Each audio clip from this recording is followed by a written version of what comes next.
Madame, Monsieur, bonjour. Nous sommes le 1er mars et il fut un jour similaire en 1919 en rapport avec notre pays et pour ceux qui ne s'en souviennent pas, la colonie de la Haute-Volta fut créée, un centenaire qui pourtant passe inaperçu pour bon nombre de citoyens, souvenirs et développement dans un instant.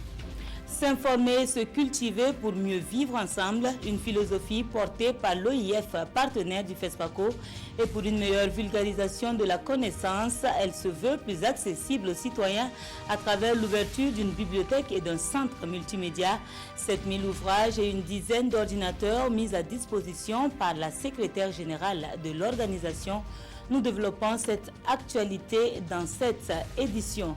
Une fois de plus, bonjour et merci de nous suivre. C'est à Niamey au Niger que nous mettons le cap en ouverture d'édition avec la matérialisation de cet engagement et pas des moindres du chef de l'État. Le vote de la diaspora devrait être effectif avec le lancement officiel des missions consulaires spéciales. Niamey au Niger a été choisi comme première étape par le ministre de l'Intégration et des Burkinabés de l'extérieur. Une opération spéciale va permettre aux ressortissants burkinabés de rentrer en possession des documents d'identification nécessaires pour une participation au processus électoral de 2020. L'opération débutée le 28 février prendra fin le 14 mars. Le reportage depuis Niamey avec nos envoyés spéciaux Yacouba Gamene et Olopoda. Le vote des Burkinabés de l'étranger, c'est un engagement du chef de l'État et l'étape décisive. Avant cette heureuse première, pour les Burkinabés de l'étranger, c'est l'enrôlement biométrique et la délivrance des documents de votation, notamment la carte nationale d'identité et le passeport. Niamey, qui reçoit la visite du ministre Paul-Robert Tiendrebego, fait office de test pour une réussite de cette opération à l'échelle des 25 circonscriptions identifiées. Tout le monde ne voit que ça, permettre à nos compatriotes à l'extérieur de participer aux élections, mais c'est surtout aussi des pièces d'identification. Je pense que lorsqu'on vit à l'extérieur, on a besoin d'avoir la documentation pour pouvoir être en règle. Cela fait des années qu'en réalité, le vote de Burkinabé est inscrit. Mais il fallait bien qu'on concrétise cette promesse-là. Et vous voyez qu'en 3 ans de pouvoir, le président du FASO a commencé à le concrétiser. Ça fait presque 10 ans. Nos compatriotes attendaient. Donc c'est le bon moment pour nous d'avoir ces documents. Vraiment, nous sommes heureux, nous sommes contents. À ce jour, nous avons environ 5000 Burkinabés qui sont enregistrés au niveau du consulat général. Mais cela ne représente qu'une faible partie, un faible pourcentage du taux de Burkinabés résidant au Niger, que nous estimons à 750 000 Burkinabés environ. Pour se donner toutes les chances d'atteindre les résultats fixés à cette opération inédite, une équipe de l'Office national d'identification est à la tâche. Le consulat général nous a fixé l'objectif de 3000 Burkinabés à enrôler dans la période. C'est pourquoi le nombre de personnes ici est calculé en fonction de la capacité et aussi de l'objectif à atteindre. Les 6 techniciens de l'ONU déployés ici à Niamey ont 2 semaines pour enrôler le plus grand nombre de Burkinabés vivant au Niger. Le 1er mars 1919 venait à l'existence la colonie de la Haute-Volta. 1919-2019, un centenaire qui appelle au souvenir. Quelles sont les raisons qui ont prévalu à la création de la colonie et quelles sont ceux qui se souviennent encore de leur cours d'histoire? Éléments de réponse et vérification dans ce reportage de Mané Kahien et Mireille Carole Tougma. Mars 1919. Ça ne me dit rien. En 1919, je pense à la création de la Société des Nations.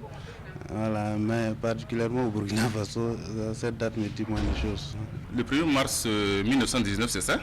Et je crois savoir que c'est la date de création de la Haute-Volta, notre pays, devenu aujourd'hui le Burkina Faso. La colonie de la Haute-Volta a 100 ans aujourd'hui.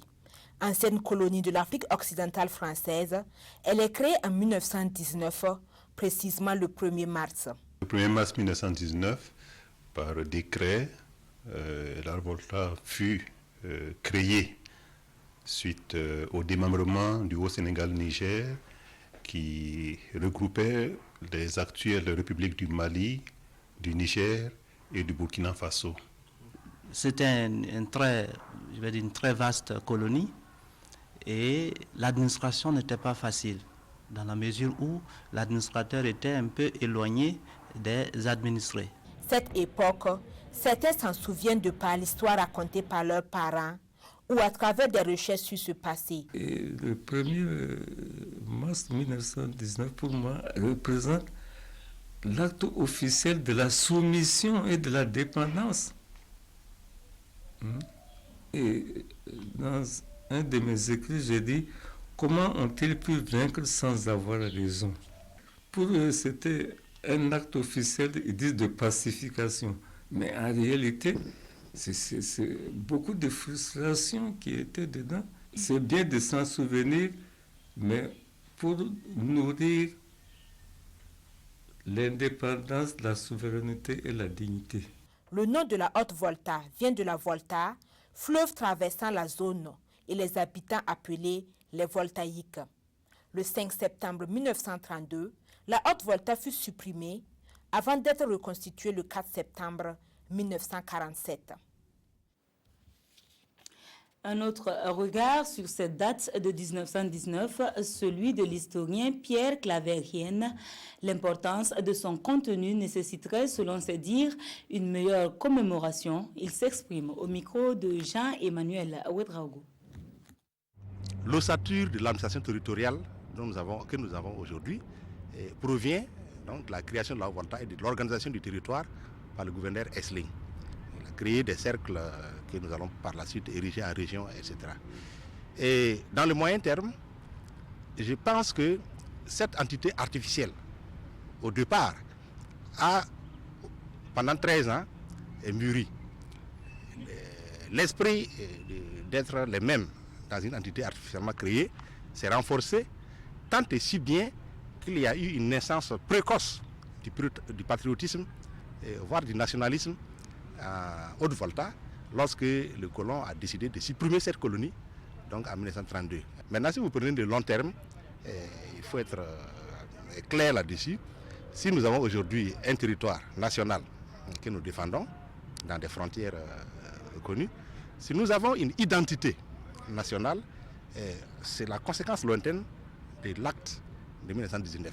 Eh bien, nous avons un devoir de mémoire, parce que ce soit la date de 1919 ou d'autres dates, je pense que nous ne sommes pas très rigoureux là-dessus. Il y a des dates qui passent sans même qu'on se rende compte. Alors, les politiques, les citoyens et les historiens doivent davantage travailler à faire connaître les temps forts de la trajectoire de notre État. Et je pense que sur ce point, beaucoup de choses sont en train d'être mises en place afin que la date ne soit plus une date oubliée. Une autre date, mais elle, commémorée chaque année, est d'une importance capitale pour les femmes. Il s'agit du 8 mars, journée internationale à elle dédiée, la 162e cette année. Plusieurs activités phares sont prévues pour ce jour et l'utile sera joint à l'agréable à travers des exemples d'hygiène et de propreté, de sport et de bien-être. Nous détaillons tout cela à travers la conférence de presse que nous résument Nongba Kouda et Estelle Judith Assogba. Le 8 mars, c'est dans exactement 7 jours. Cette année, la communauté mondiale célèbre la 162e journée internationale de la femme sous le thème « Penser équitablement, bâtir intelligemment, innover pour le changement ». Au Burkina Faso, vu le contexte actuel, les plus hautes autorités ont décidé de mettre à contribution cette moitié du ciel. D'où le choix du thème « Contribution de la femme à l'édification d'un Burkina Faso de sécurité, de paix et de cohésion sociale ». Les terroristes ne vont pas chercher ailleurs pour nous faire mal. Ils viennent chercher dans nos enfants, ils viennent chercher dans nos maris, ils viennent chercher dans nos filles et dans nos femmes. Si nous contribuons nous-mêmes à éradiquer et à arrêter ce flux de candidats au suicide, je pense que nous aidons les forces de défense et sécurité à faire bien leur travail. D'où la nécessité pour les femmes de s'engager dans cette lutte. Parce que nous savons pertinemment qu'il n'y a pas meilleur allié pour les forces de défense et de sécurité que les femmes. Ces couples-là, dans le centre Est qui abrite les festivités commémoratives au plan national. Et à cette occasion, le mérite des personnes qui se sont illustrées dans le domaine du maintien de la paix et de la promotion de la femme sera reconnu. L'innovation majeure est la campagne de salubrité dénommée Opération Zéro Sachet Plastique. Une campagne qui va s'étendre sur toute l'étendue du territoire national. Plusieurs autres activités sont au menu de cette manifestation. Une conférence publique sur le thème de la célébration et un tournoi de football féminin dénommé Super Coupe Dames. Signe d'appartenance à une communauté ou encore identité culturelle, les langues maternelles sont mises en exergue le 21 février de chaque année. Pour une commémoration en différé, le Burkina Faso a opté pour une conférence publique autour du thème de leur contribution au développement, à la construction de la paix et de la réconciliation. La rencontre de ce 28 février a permis des témoignages entre personnes ressources, mais aussi des échanges sur l'importance des langues maternelles dans l'éducation des enfants. Ismaël Dilo-Massirino. Il a fallu que 5 ans à ce garçon pour obtenir son certificat d'études primaires au lieu de 6 dans une école classique. Cela a été possible grâce à une scolarisation basée sur les langues nationales. Les autorités éducatives sont conscientes de cet atout et tiennent à promouvoir les langues maternelles dans les écoles du Burkina afin d'en faire un levier de développement. Si on veut que le développement soit endogène et soit en phase avec les aspirations des populations, il faut déjà que le développement se décline dans les attentes des populations et qu'elle émane des populations. Et les populations l'expriment dans leur langue d'abord. Ça c'est un. Parce qu'on a vu des développements avec clé en main, ça ne produit rien, le greffon ne prend jamais. La promotion des langues maternelles est également source de cohésion sociale selon le conférencier du jour. Des idées que le ministère en charge des langues nationales épouse. Donc, un projet de loi est en cours d'élaboration et sera soumis par le gouvernement pour que nous puissions donc avoir dans cette loi-là les modalités de promotion et d'observation de langue nationale et ainsi de suite. Donc c'est une journée importante pour nous qui donc nous permet donc de jeter les bases donc du développement des langues maternelles, mais aussi de rappel aux populations et de rappel aussi aux autorités que nous sommes, que nous devons faire tous les efforts nécessaires pour développer donc ces langues-là si nous souhaitons nous développer. Dans cette perspective, le Burkina Faso est soutenu par l'UNESCO. L'Organisation des Nations Unies pour la science et la culture veut faire des langues autochtones des facteurs de réconciliation et de paix.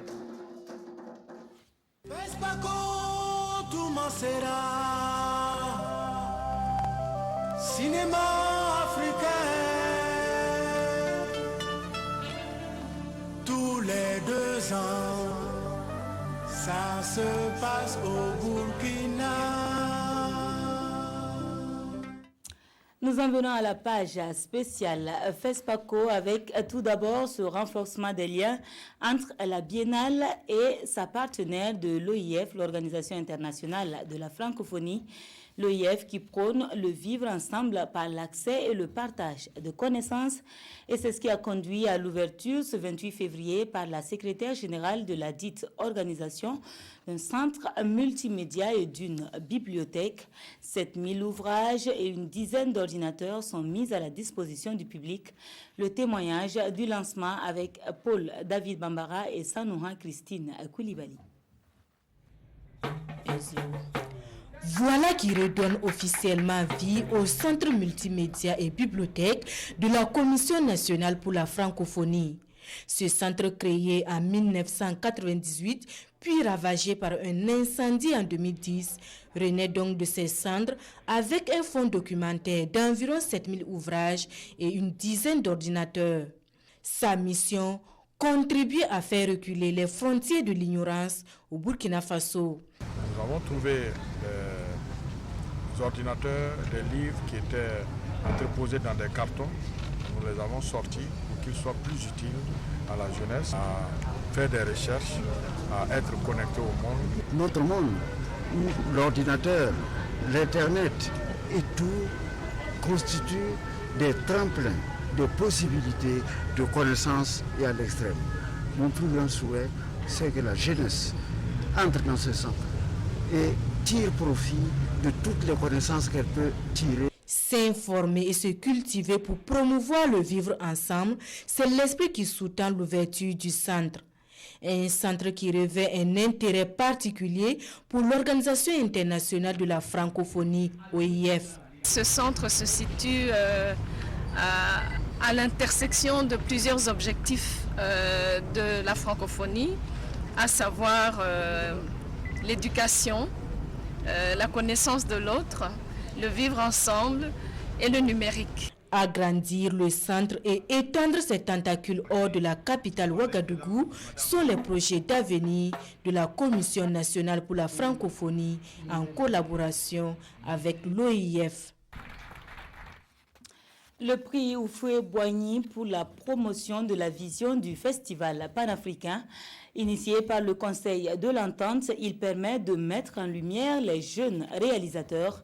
Cette année, le prix sera encore présent et sa mise en œuvre a été déclinée au travers d'une conférence de presse que nous résument Urbain Benito Somé et Ismaël Saturnin Paris. Une équipe du Conseil de l'Entente face aux journalistes. L'objectif est d'échanger avec les professionnels des médias autour du prix Houphouët-Boigny à cette 26e édition du FESPACO. Un prix qui récompense l'œuvre des jeunes réalisateurs pour l'effort de créativité dans leurs œuvres cinématographiques. Au FESPACO, vous avez les dinosaures du cinéma en Afrique qui ont remporté des prix ici et ailleurs. Bon, on a dit qu'il vaut mieux privilégier les jeunes qui font leur premier film et autres. Donc c'est pour ça que le prix a été institué. Félix Houphouët-Boigny, c'est vraiment le père fondateur de la Côte d'Ivoire, mais du Conseil de l'Entente aussi. Il a fait beaucoup et donc on a voulu donner ce nom prestigieux à notre prix pour quand même honorer sa mémoire. Pour décrocher le prix Houphouët-Boigny, le réalisateur doit répondre à certains critères. Nous avons eu la chance que les films que nous avons regardés, autant ces films présentaient des aspects artistiques intéressants, autant on s'est rendu compte qu'il y avait des films qui se dégageaient, qui étaient de véritables coups de cœur et qui, par le bienfait des choses, correspondaient effectivement aux objectifs que le Conseil de l'Entente entend promouvoir à travers le film qui va être sélectionné. C'est-à-dire beaucoup d'esthétique, véritablement un travail artistique bien mené, beaucoup de créativité. Le prix Houphouët-Boigny a été créé en décembre 2014. Il est composé d'un trophée et d'une enveloppe de 10 millions de francs CFA. Le nom du lauréat de ce prix édition 2019 sera dévoilé au public ce vendredi 1er mars 2019. Et dans l'octroi des prix spéciaux, la communauté des États de l'Afrique de l'Ouest ne sera pas en reste. Ce sont 2 prix que l'institution sous-régionale a décidé de mettre en jeu. Il récompense le meilleur film ainsi que la meilleure cinéaste de l'Afrique de l'Ouest. Les détails de la conférence de presse avec Chantal Ouedraogo. 15 millions de francs CFA, c'est la valeur du premier prix qui sera décerné par la Commission des États de l'Afrique de l'Ouest CEDEAO. Un prix pour récompenser le meilleur film ouest-africain.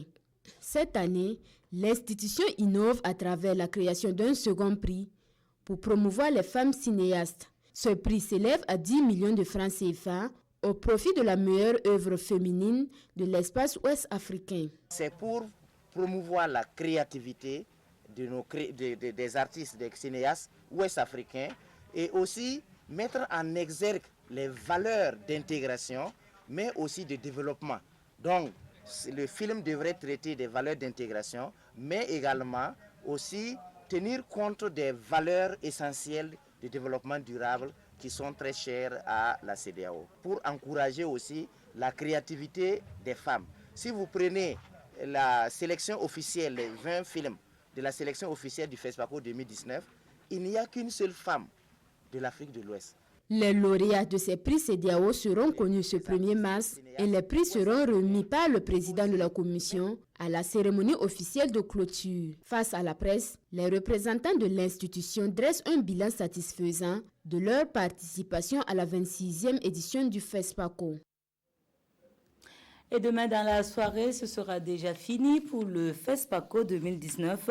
La cérémonie de clôture enregistrera la présence des présidents rwandais Paul Kagame et du président malien Ibrahim Boubacar Keïta qui arrivent cet après-midi à Ouagadougou. Ils vont présider aux côtés de leur frère burkinabé Roch-Marc Christian Kaboré la cérémonie de clôture ce samedi 2 mars au Palais des Sports de Ouaga 2000. Cérémonie qui sera marquée par la remise de l'étalon d'or de Yenenga au meilleur réalisateur dans la catégorie long métrage. En rappel, le pays de Paul Kagame, le Rwanda, est l'invité d'honneur de ce FESPACO et le président Ibrahim Boubacar Keïta, lui, a été désigné champion de la renaissance culturelle africaine par la Commission de l'Union africaine. Et ceci était un communiqué de la direction de la communication de la présidence du FASO. Cet autre communiqué de la direction générale du protocole d'État à l'occasion de la cérémonie officielle de découverte de la statue du président Thomas Sankara et des stèles de ses 12 compagnons martyrs placés sous le très haut patronage de son Excellence Roch-Marc Christian Kaboré, président du FASO, et le parrainage de son Excellence M. John Jerry Rawlings, ancien président de la République du Ghana. La direction générale du protocole d'État convie l'ensemble des corps constitués de l'État le samedi 2 mars 2019 à partir de 8h au Conseil de l'Entente, 6 côté nord de la radio nationale du Burkina. Dans un autre point de l'actualité, ce soir, elles seront 20 à partir à la conquête du titre de la plus belle jeune fille de nos universités. Une beauté physique qui devra faire un bon ménage avec l'intelligence pour un meilleur rayonnement. En attendant, elles sont dans les starting blocks et se préparent. Voyons l'ambiance avec Abdelaziz Yagibou. Les candidates à l'élection Miss Université, chacune dans toute sa splendeur, va tenter ce soir de séduire à la fois le public et le jury. Plus de 160 environ au départ, elles sont au final une vingtaine à convoiter la couronne de la reine des universités du Burkina. Ça fait depuis 2 mois que nous avons commencé. Nous avons commencé d'abord par un casting où nous avons fait appel à candidature avec 165 candidatures. Des étudiantes qui sont venues de Ouaga, Bobo, Koudougou, Ouaïgouya, Kaya. Okay. Et à la suite de ces castings-là, nous avons retenu 30 candidates. Après ces 30 candidates, nous avons organisé ce qu'on appelle une présélection, si vous voulez, une demi-finale avant la finale. Et cette présélection a eu lieu le 2 février au Sénasa, où nous avons retenu 20 candidates sur les 30. Et ce sont ces 20 candidates-là, ce soir, qui vont compétir pour le titre de Miss Université Burkina 2019. Ce soir, la Miss va repartir avec une bourse de 3 millions de francs CFA et une moto offerte en tout cas par un de nos partenaires. Le chemin parcouru pour être à ce 17e rendez-vous de Miss Burkina aura été parsemé d'embûches, à en croire le comité d'organisation. Financièrement, ce n'était pas ça au regard de la situation de crise générale que vit le pays, mais quand même on dit aussi qu'il faut savoir adapter ses moyens, ses ressources à ce qu'on veut faire. Donc on peut dire que nous sommes fin prêts. Au-delà de la prestation des candidates, le comité d'organisation promet ce soir donner à voir au public des défilés de mode, des prestations d'artistes, en somme du sensationnel. Et le sensationnel, c'est pour ce soir à partir de 20h30 à la salle des fêtes de Ouaga 2000. Vous pourrez suivre la cérémonie en direct à partir de 21h sur la RTB. Retour sur un centenaire plein d'enseignements et nous reparlons de la création de la Haute-Volta actuelle Burkina Faso. C'est à travers la revue de presse. Il y est aussi question du riz impropre à la consommation qui circule mais dont une partie a fort heureusement été saisie. Ce que disent les journaux avec Abdoul Rasmanezong. C'est un cours d'histoire en dehors des salles de classe, mais plutôt dans les colonnes de journaux cette fois-ci. Et c'est ainsi qu'elle naquit il y a plus de 3 générations. En vérité exacte, il y a 1 siècle, il y a donc 100 ans, et l'observateur ressuscite, pour ne pas dire convoque l'histoire. Et souvenez-vous, 1er mars 1919, 1er mars 2019, fut créé le territoire baptisé la Haute-Volta. Démembré par la suite, s'en souvient tristement notre confrère, par le colon en 1932 pour des raisons de main-d'œuvre, puis, grâce à un énormissime sursaut patriotique national, heureusement, la Haute-Volta fut reconstituée en 1947. Ces tribulations, entre autres, selon le journal, ont forgé le premier sentiment national voltaïque. Pour Sidwaya, ce centenaire est synonyme d'une si longue marche de la Haute-Volta au Burkina Faso, autrement dit, de la conquête coloniale à l'édification de la nation burkinabé, en passant par la naissance de la Haute-Volta et l'accession à l'indépendance. Les premiers chemins, les premiers contacts de la Haute-Volta, appelée Terre des Hommes par le général de Gaulle, actuel Burkina Faso, le pays des hommes intègres, et l'homme blanc, se croisèrent pour la toute première fois en 1898, se rappelle Sidwaya. Restons toujours dans l'histoire, mais sous un autre angle, rapporte aujourd'hui au Faso. Demain 2 mars sera dévoilée la statue du président Thomas Sankara et 12 bustes de ses compagnons. Du riz impropre à la consommation, alerte le journal Le Quotidien, séjourne dangereusement dans les assiettes et plats de nombreux Burkinabés. Une centaine de tonnes de ce riz, d'origine étrangère, notamment birmane et brésilienne, a été saisie par le ministère du Commerce. Terminons avec les éditions Le Pays qui nous informent que le ministère de la Sécurité fixe un stop à l'achat des armes à feu. Et c'est ce qui referme l'édition de la mi-journée. Merci de nous avoir suivis. L'information revient à 18h avec le flash 19h et 20h pour de plus grands développements. Excellent après-midi.